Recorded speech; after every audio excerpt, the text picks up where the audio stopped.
In this tutorial, you'll learn how to easily change hatch patterns in Autocad to improve both the clarity and appearance of your designs.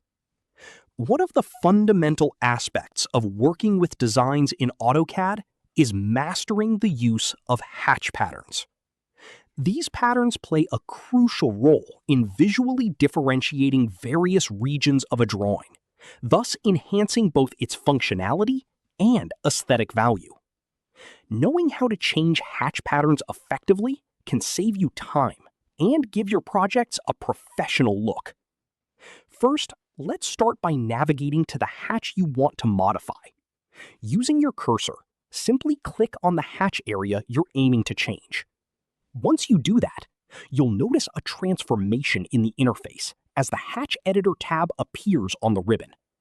This tab is your control center for adjusting hatches, offering a wide range of customization options specifically tailored for this purpose.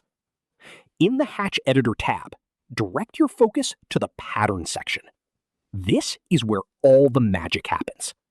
You'll see a drop-down button accompanying the Pattern section. Click on this button. As you click, a whole spectrum of hatch patterns will unfold before you. Autocad provides a diverse selection of patterns, ranging from simple, clean lines to complex geometric designs. It's a treasure trove of options that can add character and depth to your architectural plans, engineering blueprints, or any design you're crafting. As you find yourself scrolling through the available choices, take a moment to carefully examine each pattern. Pay attention to how different patterns may complement the elements of your design.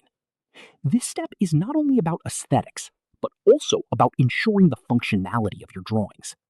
For instance, some patterns are better suited for specific materials or design elements,